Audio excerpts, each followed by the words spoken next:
Friend, আজকে একটা নতুন ভিডিও নিয়ে চলে এলাম। তো এই দেখো আমাদের গুবলুকে সকালবেলাতে দুধু খাবে। আয়, টুকি মারিস না।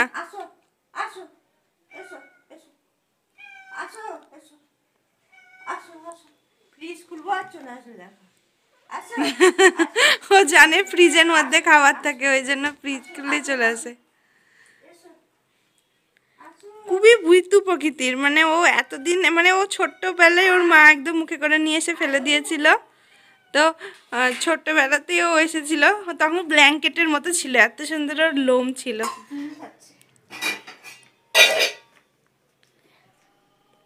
নাই নাকি দুধ শেষ হয়ে গেছে?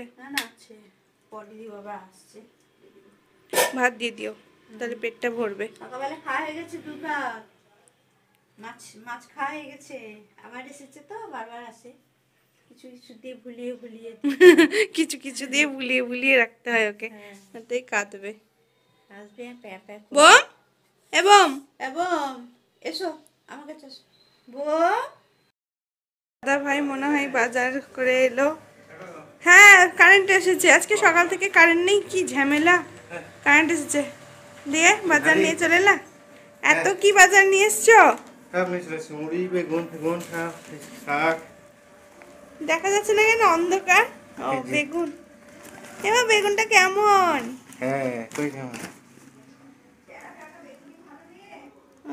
আর কি এনেছো? মুড়ি, ফুল, শাক, বেগুনের ভর্তা। দেখো করলা, বেগুনের ভর্তাই মনে হচ্ছে খেতে হবে, এত বেগুন শেষ করা যাবে না। করলা তুমি বলেছিলে 500, আমি নিয়েছিলে 1 কেজি। কলার জুস খাবা নাকি? আদা বলেছিলে 100, আমি নিয়েছি 300। খুব ভালো কাজ করেছো। বেগুন বলেছিলে 1 কেজি, আমি নিলাম 3 কেজি। বিরক্ত করে যে, মানে খাও। এই যে দেখো, তোমাদের দাদা ভাইকে বাজার যেতে বললে আমার বিরক্ত লেগে যায়। যাই হোক, ওটাতে পুটুলিতে কি আছে? শাক। শাক, বেগুন, আদা, করলা, মুড়ি, এখনো বাজার বাকি আছে। আজকে কি নিয়ে আসবা? চিকেন আনবো, চিকেন। ঠিক আছে, আজকে একটু চিকেনের ঝোল করে নিতে বলবো। পছন্দ হচ্ছে দেখলো? পছন্দ হয়েছে? এত এত নিয়ে এসছো, পচিয়ে পচিয়ে খেতে হবে। বেগুনটা কম দামে পেলাম, বুঝলে তো, 30 টাকায় প্রায় 3 কেজি কাছাকাছি। ওরে ছি ছি ছি ছি। 30 টাকা করে এমনি কেজি বলছে। এটা একটু কানাকুনো আছে, কানাকুনো মানে টেরা বেকা, মানে এমনি বেগুন ভালো, কিন্তু টেরা বেকা আমার মতো। এই জন্য আর কি, আমার মতো টেরা বেকা, তো এই জন্য বেগুনটার দামটা কম। কি অবস্থা! তোমার মতো বেগুন নিলে দামটা বেশি, 40 টাকা কেজি। তো বন্ধুরা, তোমরা জানিও তো তোমাদের ওখানে বেগুন কত করে, কমেন্ট করে জানিও কিন্তু। হ্যাঁ, তোমাদের দাদা ভাই না খুবই ইয়ার্কি বাজাইছে। টিফিন খাওয়া হলো, দিয়ে মা এখানে শাক বাছছে। কিসের শাক বাছছো মা? বোতার শাক। তোমাদের দাদা ভাই বোতার শাকেরই প্রেমে পড়েছে, বোতার শাকই আনে। মাকে শাক বাছলে মা শুধু পাতাগুলো নেবে, কুচি কুচি ডান্ডিগুলো সব ফেলে দেবে। না, আজকে তো শিকুগুলো নেই আজকে। আবার ঝগড়া করছো দুজন মিলে? হ্যাঁ, সব ঠিক আছে, আজকে কিছু ফেলার নেই, এই জন্য আমার ফেলছে না। শিকু শুধু আগে নেই, আবার ঝগড়া শুরু করবে। আমি ফোনটা, ভিডিওটা কেটে দিই না তো আবার ঝগড়া লেগে যাবে। খুব অসুবিধা হচ্ছে জানো তো, আমার সব দিকে কপাল খারাপ যাচ্ছে। তোমাদের দাদা ভাই এখন বাজার টাজার নিয়ে এলো, দিয়ে আমি স্নান করে বেরোলাম। আর এই সুইচটা, 2-3টে সুইচ আছে, একটা অফ করা, একটা মানে মিডিয়াম আর বাড়ানো, তো সবটাই ডাইরেক্ট হয়ে গেছে। আমি দিচ্ছি, সুইচ দিলেই সঙ্গে সঙ্গে দেখো, মানে সবই খারাপ হয়ে যাচ্ছে দিনের দিন। কপালটাই এত আসলে খারাপ না। ওটা কোনো শর্ট হয়ে গেছে, কিছু শর্ট হয়ে গেছে, দেখাতে হবে, ঠিক করতে হবে, একবার খুলে দেখবো আমি কি আছে। আজকে এত মন খারাপ করছে, আমি স্নান করছি আর শুধু বাবুর কথা মনে পড়ছে, যে অপারেশন থিয়েটারে যা যা বলছিল সব ওইগুলো মনে পড়ছে। কালকে একটা দিদি ভাই নাকি কমেন্ট করে কি বললো, যে বাবুর কথা যত ভুলে যাবে তত বাবু আবার নতুন করে জন্ম নেবে। তো তুমি বারবার যদি ওটাকে করো, তাহলে তো বাবু আবার সে ঘুরে ফিরে মানে করবে না। ও ভালো করে জন্ম নেক না, কোথায় ভালো করে থাকুক, মানে ভালো ভালো ঘরে জন্ম হোক, হ্যাঁ, সুখে শান্তিতে থাকুক, এটাই আমরা চাইছি। মনে হচ্ছে যে ও যদি এখন থাকতো, তাহলে ওকে নিয়ে আদর করতাম, চুমু খেতাম, দুধ খাওয়াতাম, রোদে সেটা তো দিল না ভগবান, সেই সুখটা তো ভগবান দিল না, তাহলে কি করবো বলো? ভালো লাগছে আর না। বলো না, একই কথা বারবার বলে মনটা খারাপ করো না, আর ভালো লাগছে না। ভুলতে পারছি না, কত চেষ্টা করছি ভোলার, কিছুতেই ভুলতে পারছি না। ভুলতে হবে শোনা, কিছু করার নেই না, ভুলতে হবে। ঠিক আছে, চুলটা শুকিয়ে নাও। আজকে আমার একেবারে মন ভালো নেই, সেই কারণে মা বললো যে একটু কাজের মধ্যে থাক, একটু রান্না কর। মা কি রান্না করেছে দেখি, পেঁপে সেদ্ধ করেছে। আর পেঁপে সেদ্ধটা আমার পেট কাটা, তো ওই জন্য বেশিরভাগই করে কলা সেদ্ধ আর শাক। আমার কোষ্ঠকাঠিন্যর একটু সমস্যা আছে, সে কারণে শাকটা মোটামুটি প্রত্যেক দিন করার চেষ্টাই করে। শাক আর করলা সেদ্ধ আর পেঁপে সেদ্ধ হয়েছে। আর এখানে যা আছে, কি বলে ওটাকে, চাল ধুয়ে রাখা আছে, তো ভাতের হাঁড়িটা জ্বালিয়ে দেব জলটা ফুটলে। আর এখানে পেঁয়াজ কেটে রেখে দিয়েছে মা। আর এখানে একটু মাংস এনেছে ও, মাংস মা ধুয়ে লবণ হলুদ দিয়ে ম্যারিনেট করে রেখেছে। তো মা বললো যে মাংসর ঝোলটা আজকে একটু তুই কর, চিকেনটা আমি করব। মা সব জোগাড় জান্তি করেই দিয়েছে। এখানে দেখি মশলারও সব জোগাড় করে রেখেছে। ঘোরাতে তোমাদেরকে আগের দিনই বললাম, ঘোরাতে মা মানে মশলা মিক্সিটা বাটতে ভয় পাই, সেই জন্য সব দিয়ে রেখেছে। আমাকে বলে একটু বেটে নিস। তা আজকে আমি করি রান্নাটা, কেমন করে চিকেন করি সেটা তোমাদেরকে আজকে একটু ছোট্ট করে শেয়ার করি। তো এখানে একটু আদা, তোমাদের পছন্দ মতো আদাটা দিয়ে দিবে, কারণ অনেকে আদার গন্ধটা পছন্দ করে না। আমাদের অল্পই দিয়ে আদার গন্ধটা মা তো পছন্দ করে না। তো আদা, 4টে লঙ্কা, একটা টমেটো, একটু গোলমরিচ আর একটু জিরে, গোটা জিরে, তারপরে আর রসুন, সব কিছু এর মধ্যে দিয়ে দেওয়া হয়ে গেছে। তো এবারে আমি এটা বেটে নেব। এই পরিমাণ মতো দেখো তেল নিয়ে নিলাম, খুব বেশি তেল দিলাম না, অল্প করে দিলাম। আর তোমাদের দাদাভাই বলছে একটু আলু দিও মাংসতে, সেজন্য আজকে আলু দিয়ে মাংসের ঝোল হবে। একটা আলুকে কেটে নিয়েছি, প্রথমে একটু আলুটা ভেজে নেব।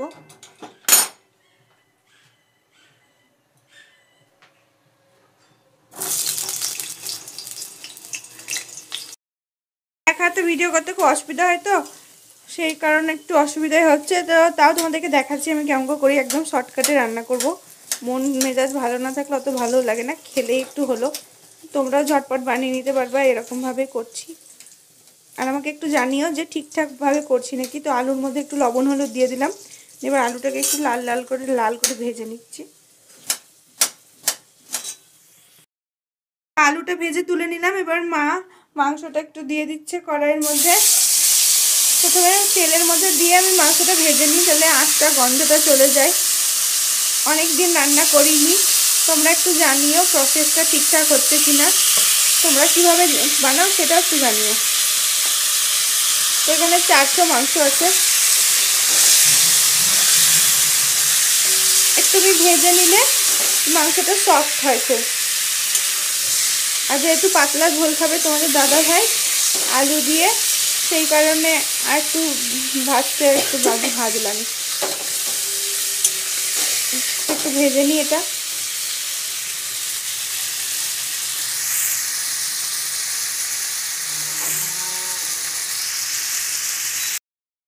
দেখো মাংসটা হালকা হালকা ভাজা হয়ে গেছে। খুব সামান্য পরিমাণ তেল দিয়েছিলাম, আর একটু তেল লাগবে পেঁয়াজ ভাজার সময়। এবার মাংসটা আমি তুলে নিব। একটু পরিমাণ তেল নিয়ে নিলাম, দিয়ে একটু তেজপাতা দিয়ে দিলাম ফোড়নে। এবারে একটু পেঁয়াজ দিয়ে দিচ্ছি। এবার পেঁয়াজটা বেশি পরিমাণ দিলে ঝোলটা খুব ভেদে ভেদে হয়ে যায়, ওই জন্য পেঁয়াজটা একটু অল্প পরিমাণই দিতে পছন্দ করি। মানে সব মশলাই অল্প অল্পই দিই, কেন বলো তো, ভালো লাগে না বেশি মশলা দিলে। মানে মাংসের টেস্টটা অন্যরকম হয়ে যায়, মশলা হয়ে যায়, সেই জন্য বেশি মশলা আমরা পছন্দ করি না অতটা। আর এখন ধরো আমার যেহেতু কাটা আছে, সেই কারণে একটু কম পরিমাণই মশলা খাই। আর এখানে কালারটা একটু এরকম লাগছে, কেননা কড়াইয়ের উপরেই রোদের ছটাটা পুরো কড়াইয়ের উপরে এসেই পড়েছে, ওই জন্য কালারটা কেমন লাগছে একটু। যাই হোক, একটু তোমরা ম্যানেজ করে নিও। দেখতেই পেলে ছোট রান্নাঘর কিচিমিচি। তো এটাকে একটু এবার পেঁয়াজটাকে লাল লাল করে ভেজে নেব।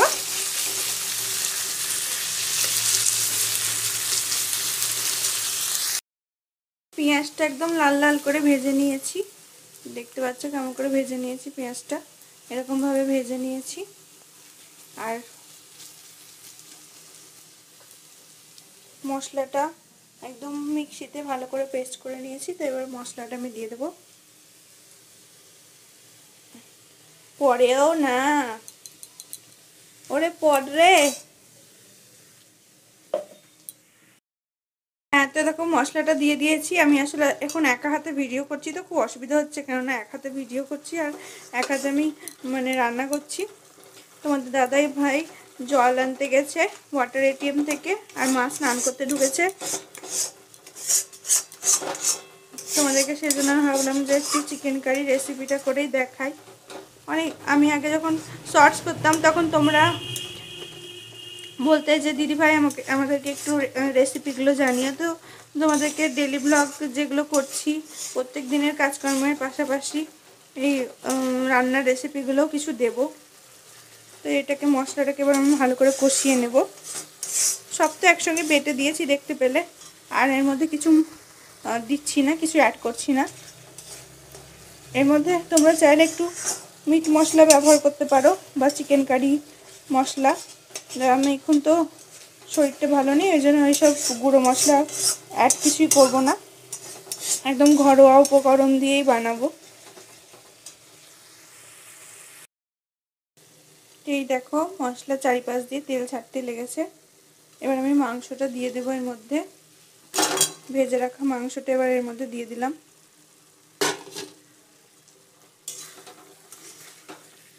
তারপরে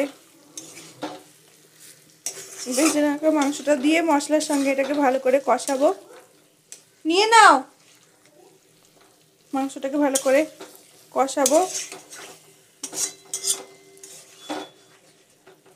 একটু প্রথমে ভালো করে নাড়াচাড়া করে নিই। কালারটা কেমন লাগছে আমি ঠিক বুঝতে পারছি না, কেননা আমারই চোখে এই রোদের আলোতে চোখটা কেমন ধাঁধা হয়ে যাচ্ছে।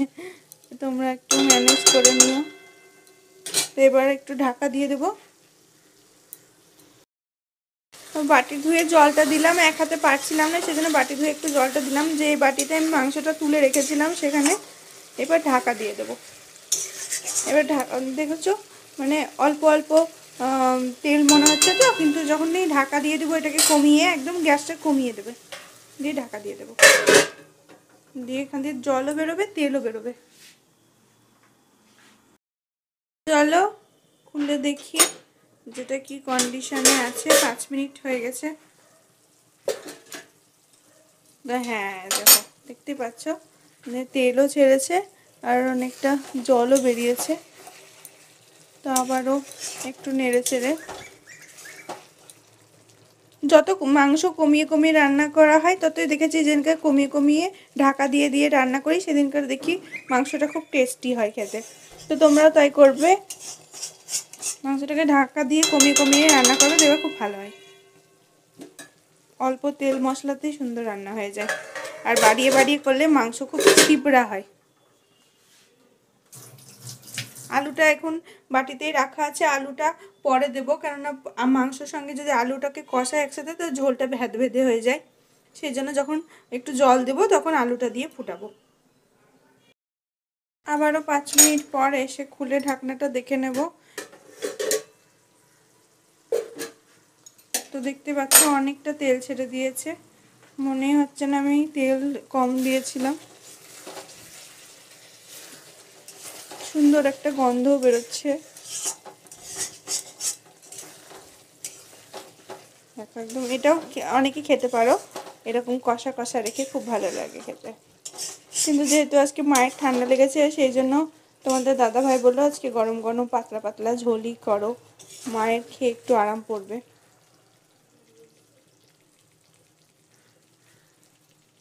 তো এরকম করে তোমরা 5 মিনিট 10 মিনিট অন্তর অন্তর একদম ঢাকনাটা কমিয়ে রেখে মানে ঢাকনা বলছি সরি, আঁচটা মানে মাথাটা ঠিক নেই জানো তো, আমি কাজ করছি বটে কিন্তু আমার মাথা ঠিক নেই।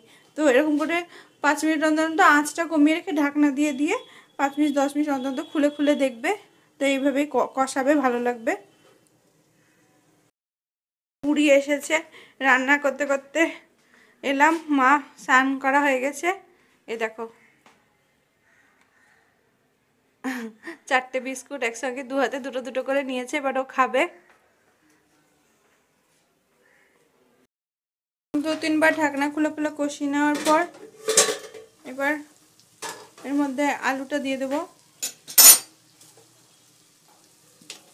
আলুটা সেদ্ধ হতে তো সময় লাগবে কিছুটা, দিয়ে আলুটা দিয়ে ভালো করে নাড়াচাড়া করিয়ে নেব। দেখো মশলার জলটা শুকিয়ে এসছে, মাংসের জলটাও শুকিয়ে এসছে।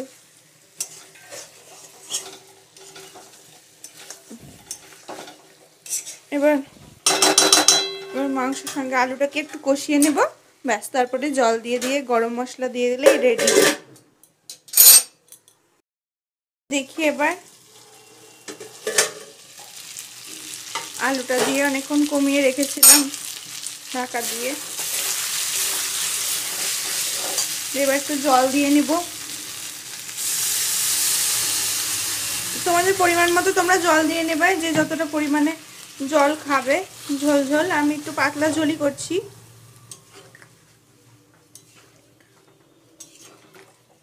এবার আলুটা সেদ্ধ হওয়া অবধি ঢাকা দিয়ে ফুটিয়ে নেব।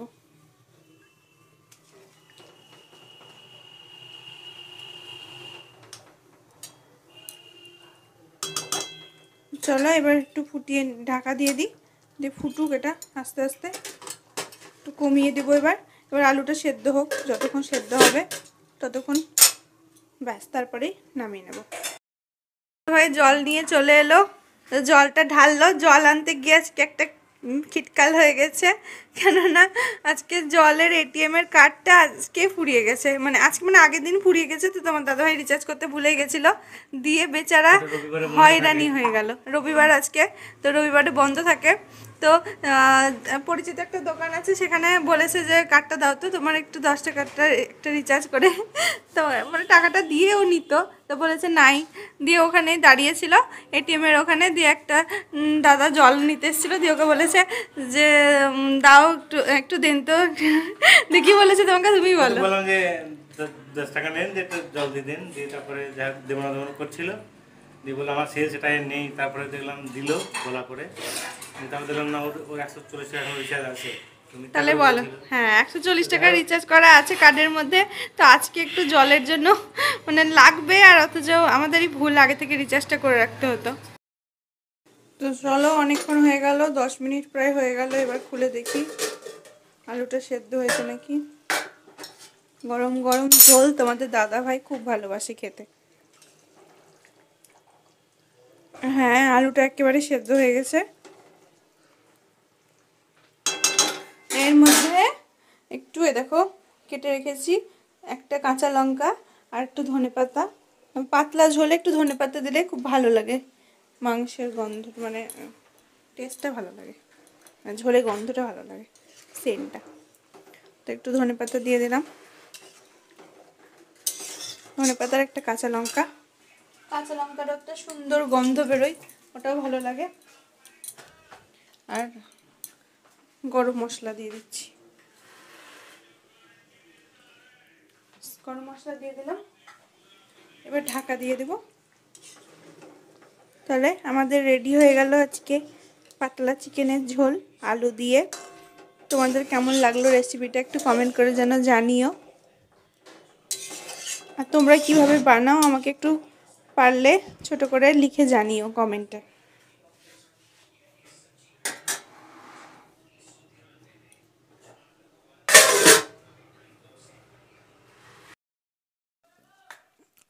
কিলো ভাত খেয়ে জল খেলো না? জল খাচ্ছি। তো আজকে দেখতে পেলে যে মাংসটা রেসিপিটা কেমন হয়েছে জানিও। তো আজকে মাংসটা দারুণ হয়েছে। ও ওদের দিদি ভাজা রান্না করে না, একদিন যদি চেখে দেখতে হয়, একদিন আমাদের বাড়ি আসতে হবে, এটাই বলছি বন্ধুদেরকে। বন্ধুটা কমেন্ট করে জানিও কেমন হয়েছে রেসিপিটা। তো যাই হোক, আজকে ভিডিওটা এখানেই শেষ করে দিচ্ছি। তোমরা সবাই ভালো থেকো। আর মনটা একদম ভালো নেই আমার, আর ভালো লাগছে না। আজকে সকাল থেকে তোমাদের দিদিভাই শুধু কাঁদছে, কি বলে যে সান্ত্বনা দেবো কিছু বুঝতেই পারছি না। তো যাই হোক, সব ভালো থেকো। সবাই ভালো থেকো, ভালো করে থেকো, সবাই সুস্থ থেকো।